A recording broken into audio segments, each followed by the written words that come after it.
అనంతపురం నగరంలో నిన్నటి రోజు దీపావళికి మించిన సంబరాలు కనిపించాయని ఎమ్మెల్యే దగ్గుపాటి ప్రసాద్ అన్నారు.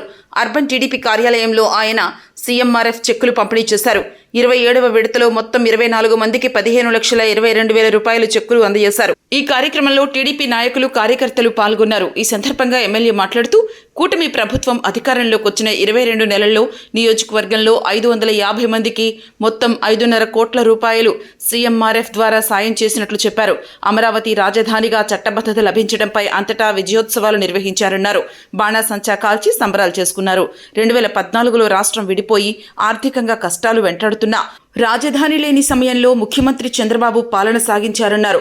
అప్పుడే ఆయన అన్ని వర్గాల ఆమోదంతో అమరావతి రాజధానిగా ప్రకటించాలన్నారు. ఇప్పుడు చట్టబద్ధత రావడంపై అంతా సంతోషం వ్యక్తం చేస్తున్నారు. అనంతపురం అర్బన్ నియోజకవర్గంలో మా ముఖ్యమంత్రి నారా చంద్రబాబు నాయుడు గారి ఆదేశాల మేరకు మా యువ నాయకుడు, భవిష్యత్ నాయకుడు, ఐటీ శాఖ మంత్రులు, విద్యాశాఖ మంత్రి నారా లోకేష్ గారి సూచనలతో 27వ విడత సీఎంఆర్ఎఫ్ చెక్స్ పంపిణీ చేయడం జరిగింది.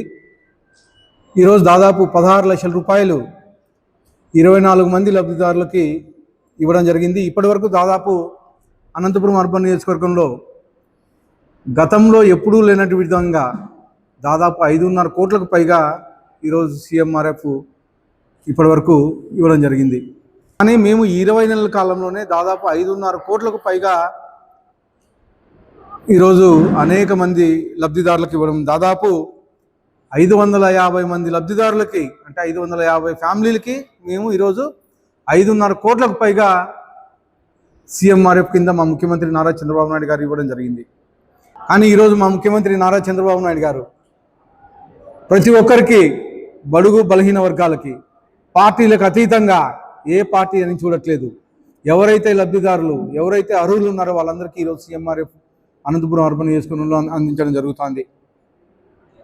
అలాగే నిన్నటి రోజున అనంతపూర్లో దీపావళి పండుగ జరిగింది. దీపావళి పండుగ కన్నా ఎక్కువ టపాసాలు కాల్చి మా అమరావతి ఒకే రాజధాని అని మా అనంతపురం ప్రజలు గర్వంగా నిన్న పండుగ చేసుకోవడం జరిగింది.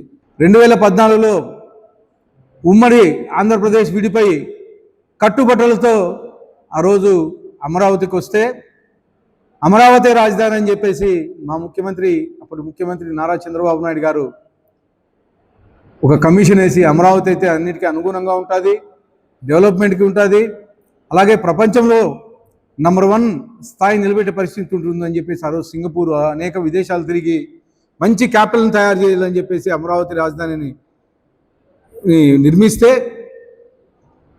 అప్పట్లో కనీసం అక్కడ ఒక చిన్న బిల్డింగ్ అని ఉండేది కాదు.